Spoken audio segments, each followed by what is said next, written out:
Hello, dear listeners. Welcome back to the Softest timeline. This is a space where we reclaim softness as a part of healing and as a way of creating a new world. I'm so happy to hear from so many of you that you are tuning in and some letting me know they find it interesting what I talked about so far. And if you like my podcast, please don't hesitate to like and subscribe. That really helps the podcast to be found by like minded people. And if you're new here, welcome to the Softest Timeline. Let me know in the comments what you would like to talk about or hear about in the realm of the Softest Timeline. Anything about Ayurveda, holistic healing, feminine consciousness, decolonizing body and brain. Are you also exhausted and tired and shocked by the state of the world? I really struggle to understand that we as humanity have created a world and are living in a world that allows so much violence and suffering and injustice. I have been thinking a lot about collective healing. We have all these self development and wellness practices for individuals, but I think there's not enough emphasis on a collective healing, not just as societies, but as humanity. So I saw this quote the other day that Elon Musk apparently said that he thinks empathy is the root of all of humanity's problems and that it will keep us from becoming a successful interplanetary species. And that is just like, you really know we're on a distorted path when these people start to tell you to shut down your emotions. And also, at least in the way that I see the world, it's the exact opposite. Actually, nothing could embody the root of all of humanity's problems more than a white supremacist and racist, misogynist billionaire saying that exact sentence, that empathy is the root of all problems. Whereas I believe that the lack of empathy is the root of most of humanity's current problems. The lack of empathy towards self, towards other people from different backgrounds, towards coming generations, towards the planet. And that's why I wanted to talk about empathy and compassion today. So, per definition, empathy is the ability to understand the feelings and experiences of others. Now, colonization and white supremacy, patriarchy, capitalism, all these controlling systems have brought us into this illusion of separation, where we think we are different, separate, and have to fight others for our own survival, or somehow compete with others for our own survival. But in reality, we all need each other for our own success and health and happiness. We were born the same. We are one. We are one with nature. We come from the same place and we go to the same place. At least that's what we have to assume. And in order for humanity to move into a new paradigm, a next state of evolution, instead of separation, we need to find our way back into interconnectedness, a more inclusive, holistic, horizontal worldview, kind of what we talked about in the last episode. And one of the key factors for that is empathy and compassion. Because compassion is taking empathy one step further. When instead of only having the awareness of other perspectives, we add the desire to support our environment, other people around us, to help people who are suffering or beings that are suffering.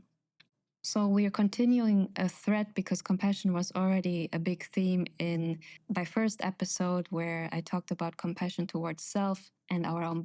And compassion towards self is also a foundation when being able to have compassion for others, because if I don't have compassion towards myself, if I am willing to amplify and accept my own suffering, I'm more willing to do so with others' suffering.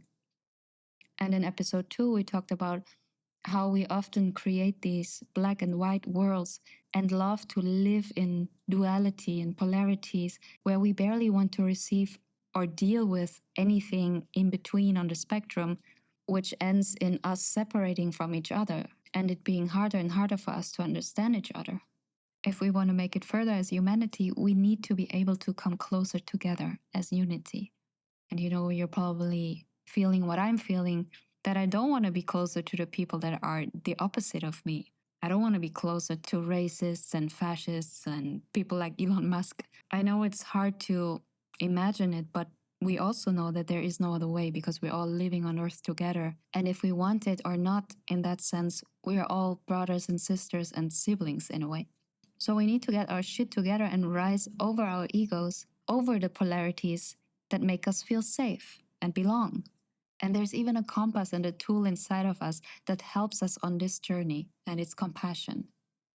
Noticed until now, because I only noticed a few days ago that the word compass is in compassion. And those people like Elon Musk, aka patriarchy, and the colonizers have been trying to tell us that compassion is softness and is weakness. But I want to explore today why it might actually be the strongest quality, the strongest trait, the strongest force we have as humans. So, as mentioned, compassion is basically empathy plus the desire to support our environment, other people around us, to help everyone around us that is suffering or having a hard time. But I want to ask the question, what does compassion really mean to you? Not just as a concept, but in a lived and embodied way. What does compassion mean for you? For me, it feels like living from the heart and making decisions from our heart, not just our minds. Trusting our own heart and being able to expand our hearts. Because for a compassionate approach on life, we need to be able to open our hearts to perspectives and live realities that are not our own. And that is often not easy. But I truly believe if we open ourselves to different colors and experiences and perspectives, we create more depth in the human experience. It's like this dynamic that is often talked about in self development or healing, when the more we see into the darkness, the more we are able to perceive the light. Opening up ourselves to understand darkness means also opening up ourselves to understand light. Interestingly, the expansion of the heart is often blocked by a lot of resistance, the resistance of discomfort. Many humans get really uncomfortable, even angry, when challenged to even just see or accept that there is another reality, another perspective.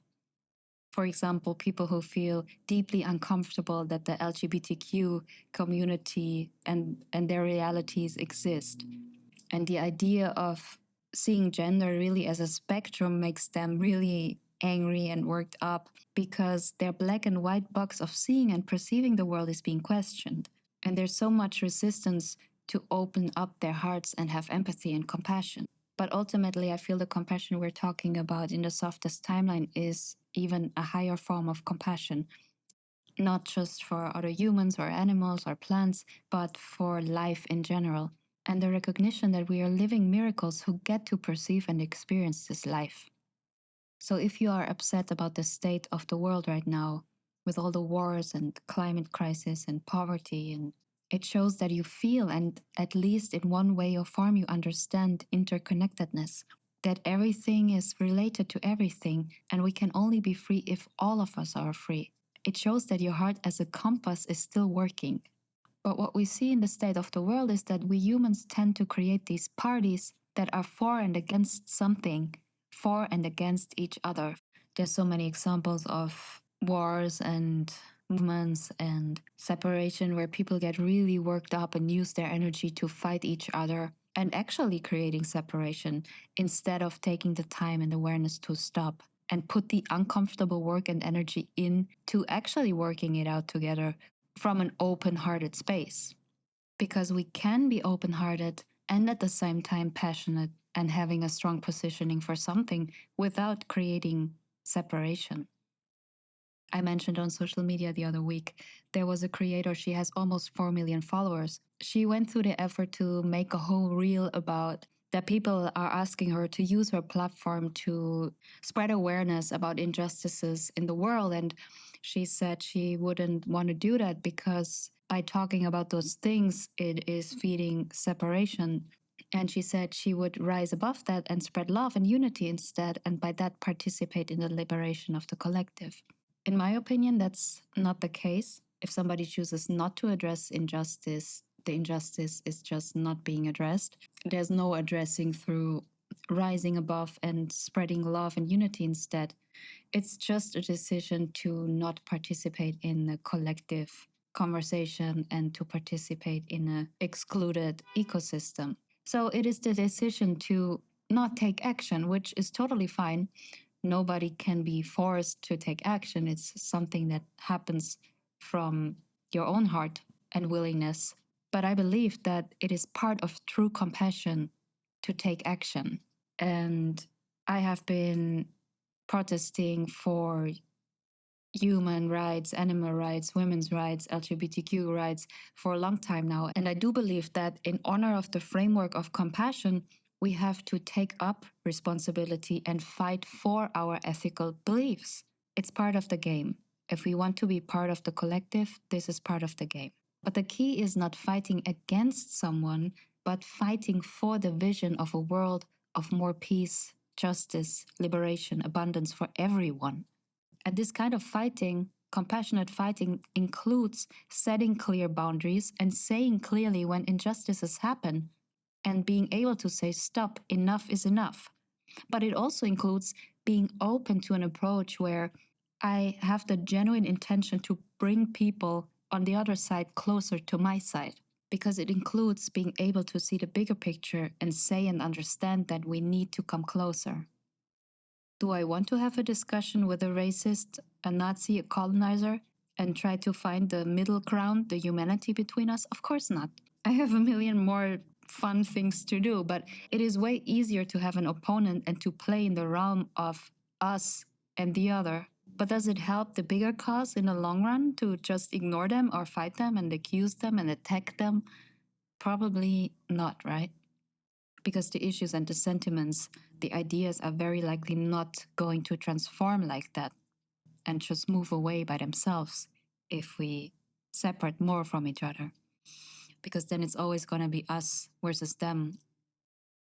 Another thing I saw on social media was a Western woman, a self proclaimed yoga teacher, that called actively for the annihilation of all people in Gaza, truly embodying and teaching separation, which is another ridiculous thing we've learned from the colonizers. And this is the sad thing about whitewashed, westernized, colonized yoga, that this yoga teacher is wishing for the eradication of a whole group of people that she called her enemy. But the yoga practice itself is a path towards union.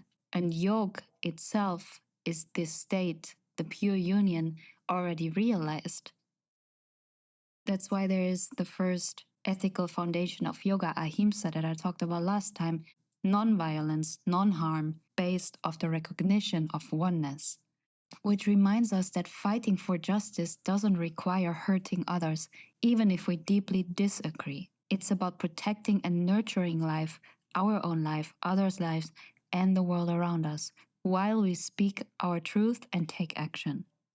So having compassion does not mean we have to compromise our own truth, but we have to be able to open up and understand and accept that there are other truths and perspectives, and we can at least accept that. Having compassion does not mean we cannot address issues, because neutrality in an unjust world is not part of a compassionate feminine approach. And claiming to rise above the issues by not addressing them would feed into the separation and division. It's just bypassing. And I'm truly asking those people that have this approach of rising above and just focusing on positivity, how does being neutral in the face of severe injustices and spreading positivity and rising above division actually move us towards unity? What is it teaching our children about unity when we are looking the other way while other children are being starved and burned in fires, especially if our own government is supporting the fueling of the fire? In my opinion, it does the exact opposite. It moves us away from unity and keeps us staying in division and separation. And neutrality is also a privilege supporting the oppressor. I don't know, but claiming that speaking up and sharing awareness is feeding division is, to me, it's just wild. Because it's literally showing solidarity with people and beings that are suffering and raising your voice against injustice in the name of unity. Unity here is the baseline. I think it's really good to remember that compassion is the compass of humanity. The second we drop compassion towards any innocent being, of a certain group, gender, or anything, the wholeness of humanity gets fragmented. And that also happens when we start justifying atrocities towards a certain group of people, especially innocent people, or when we disrespect and dehumanize human life as collateral damage, as if that would be normal. Patriarchy and society has made us believe that war and collateral damage, human life is collateral damage, and that this is normal. But to live compassion, to live the concept of Ahimsa, it is to say, I will not create harm, but I will also not allow harm to continue through me, even if it's through my ignorance. So, how do we melt those thick walls that have been built between the polarities? First, one essential part of it, I think, that is often neglected and dismissed is getting clear about what I am doing. Self-awareness, something we often ask from others, but we often don't pause to reflect ourselves. Which can mean, for example, when we're passionate about something, about a conflict or a crisis in this world, we can ask ourselves, who or what am I fighting for? Am I fighting for justice? Okay, for whom? For my own people? For white people? For everyone? Am I fighting for a sustainable, healthy, peaceful life? Okay, for whom? For myself? For my own people? For everyone? Am I fighting for a liberated world? Liberation within this experience? Okay, for whom? For myself? For others? For every child on the planet? For animals? For every being on the planet? I think this reflection alone will reveal that many humans are not thinking about humanity in the big picture as unity. And then another thing is to ask, and my enemy, what are they fighting for? Why are they fighting for it? Am I aware of their true perspective, their true goals, their agenda? And no matter what, can I perceive a shared humanness, a shared value in their fight? So the first step is just listening and observing to ourselves and others in as much neutrality as possible. And again, it doesn't mean I have to agree with what I don't agree with. First, it only means I have to acknowledge its existence. And then the second part is the willingness for discussion and sharing with compassion, a compassionate interaction. And this is where I found is the deep, dirty groundwork. And I want to speak from my own experiences to make it more clear what I actually mean, because some of these experiences have shown me how much raising your own voice, no matter how small or insignificant it might seem, can have an impact and a ripple effect, and how powerful the compassionate fight can be. It can help us understand each other and open our hearts and crack something in someone else and allow them to be more receptive for your perspective, ultimately moving towards each other step by step, and maybe at some point reaching each other's hands and working together. So I want to share that from firsthand experience, another story from the time when I was doing outreach for veganism, specifically to bring awareness about animal suffering in mass farming and reducing mass farming of animals. And for that, we were back then when I was working in those organizations, we were doing a lot of work online, but we were also going to a lot of events and we were also working on the streets. So many people, when confronted or being shown evidence of the suffering of animals in those massive factories, a lot of people get very offended and defensive. Because what is happening is they are being confronted with the idea that they might be contributing to something horrible.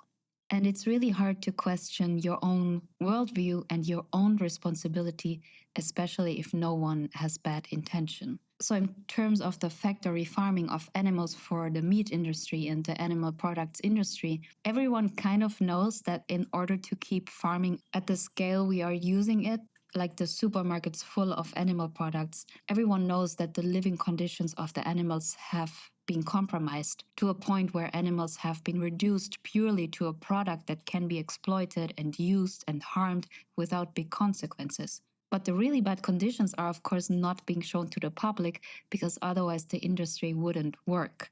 So when we're consuming mindlessly and not knowing or even ignoring this suffering, we are probably in one way or another contributing to the suffering that we haven't even intended in the first place. And it's hard to accept that, and people get very defensive.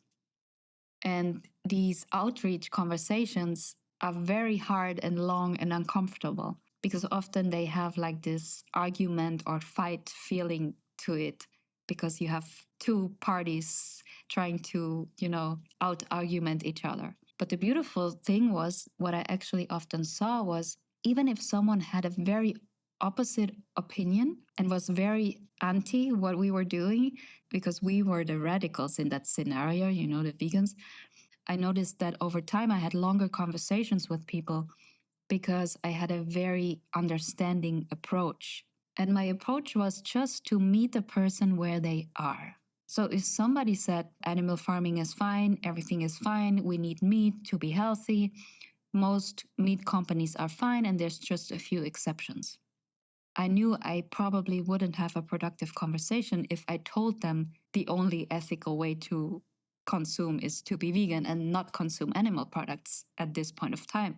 That wasn't going to work, right? So I had to meet that person somewhere where they were still open to listen and where they could slowly expand their mind and slowly expand their heart to perceive the bigger picture a little bit more and be open and present with the fact that we are causing animal suffering.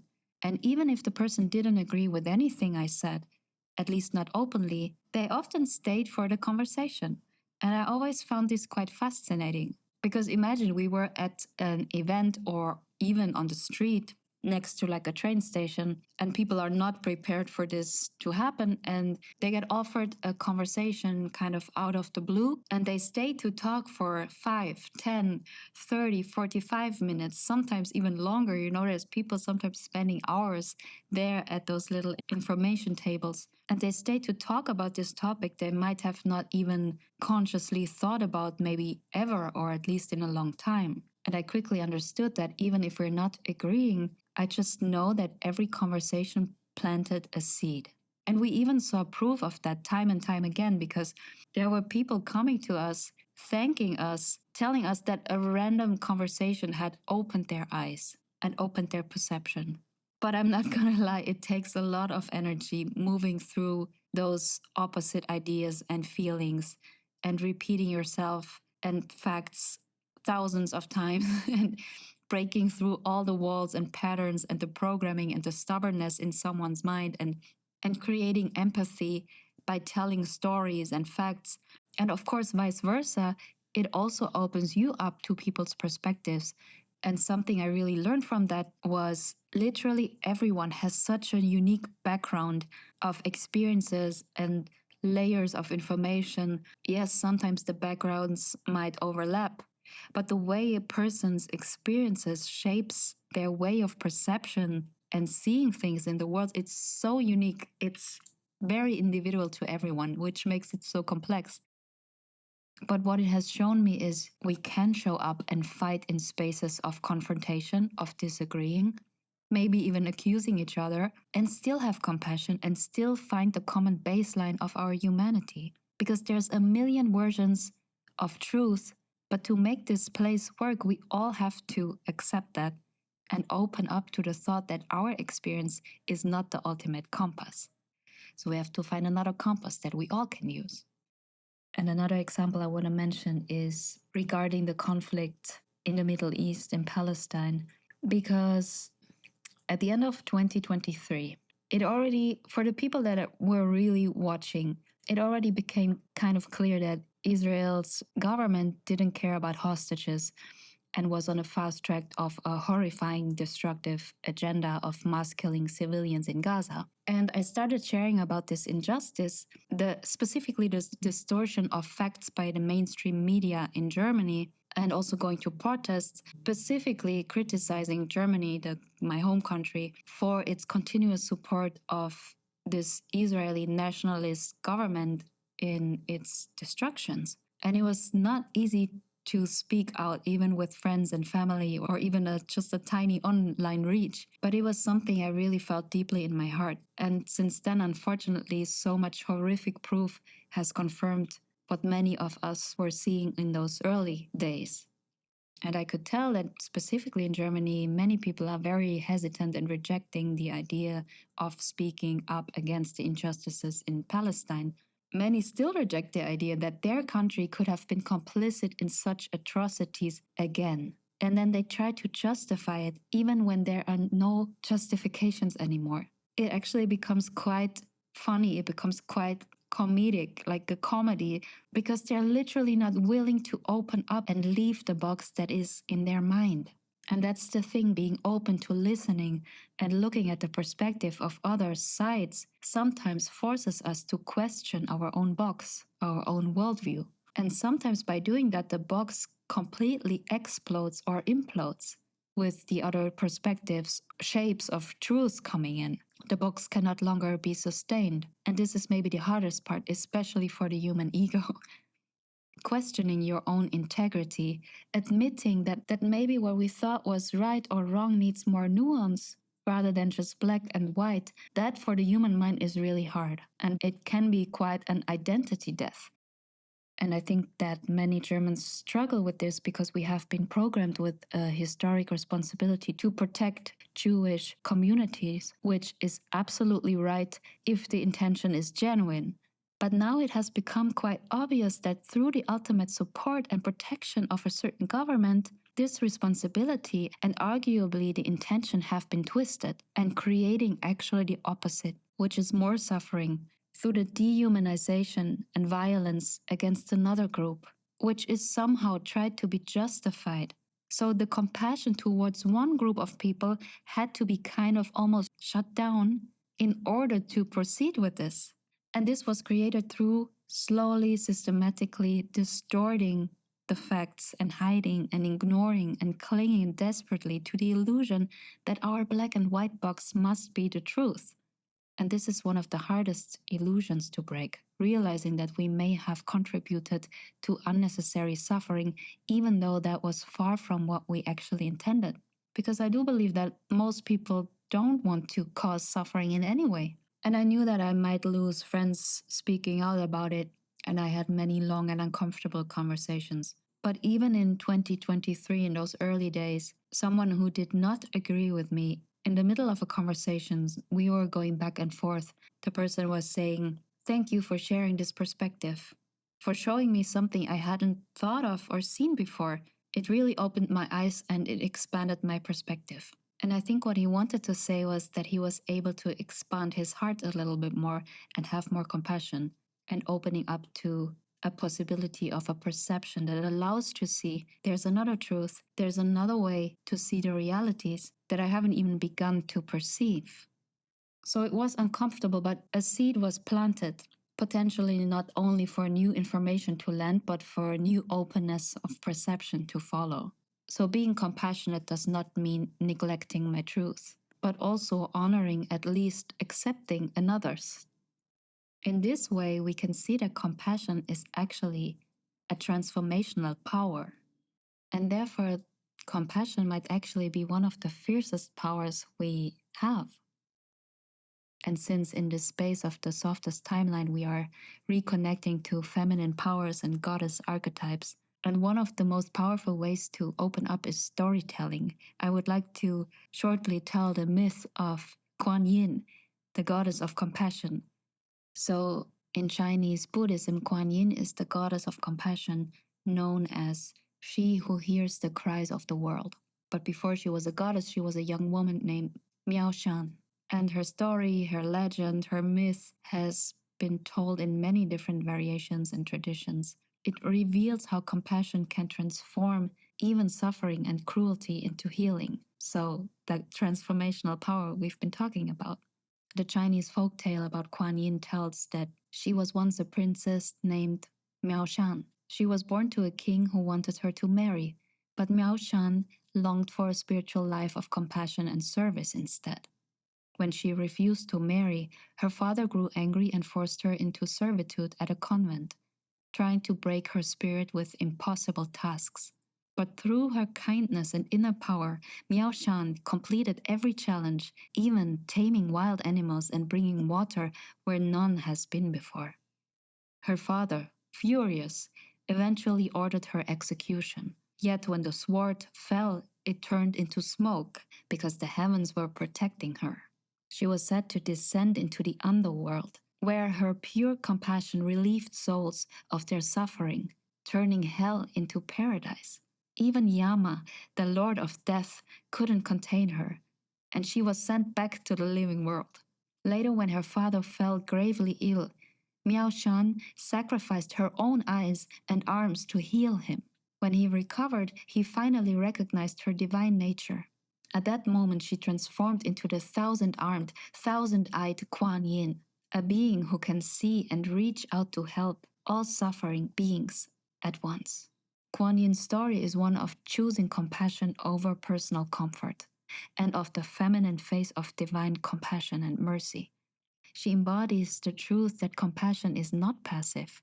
It is the most powerful force, one that can transform hell itself into a realm of light. So she's refusing the marriage, choosing her soul path over societal expectations, choosing her own truth. She has the capacity to perform impossible tasks, which shows compassion as a creative power that transforms obstacles. She is even descending into the underworld, facing the most hellish realms of suffering, bringing light even to the darkest places. And then she's sacrificing her eyes and arms out of true compassion. And her thousand eyes allow her to see all the suffering, while the thousand arms symbolize her ability to provide comfort and relief to everyone in need. And Kuan Yin vowed to never rest until all sentient beings are free from suffering. So Kuan Yin as a goddess or archetype teaches us about compassion through story and myth and symbolism. But there are many other teachers and archetypes that mirror her medicine of compassion. For example, a flower that we all know, the rose. Rose is a plant medicine. As a teacher and archetype herself, because rose is said to soften the heart and magnify unconditional love for self and others. And Rose teaches us how to stay soft and tender in a world that often asks us to harden up. Just like Kuan Yin, she balances strength and softness. Her rose petals are showing gentleness, her thorns are reminding us that true compassion also carries boundaries. And working with Rose, whether as a tea or a tincture or flower essence, or simply sitting with her in the garden, is a way of anchoring that compassion directly into the body, into the moment. Rose is said to soften inflammation, not just in the body, but also in the heart and the mind. And rose tea can calm restless nervous systems and ease tension and bring gentle comfort during times of grief or heartbreak. As a flower essence, rose opens up the heart to forgiveness, to remember our own worthiness of love. And it is said that even just breathing in her fragrance can shift us into a state of greater presence and compassion. So if we feel we want to cultivate more compassion towards self, the world, and others, rose is the living, earthly plant ally, bringing the frequency of compassion and softness directly into our bodies, reminding us that compassion medicine is something we can taste, touch, and live. So maybe this is your sign to bring some rose into your life or to someone else's life. Buy some rose flowers, make some rose tea, get some rose flower essence, and let me know if you connect with Rose. What are your favorite ways to work with Rose? And maybe Rose will help us remember that compassion is not just kindness and gentleness, but a powerful transformational force. Maybe one of our biggest strengths as humans. Thank you so much for listening. Thank you so much for sharing this episode with friends or family who might need this episode as a reminder to cultivate compassion. And I wish you the most beautiful day.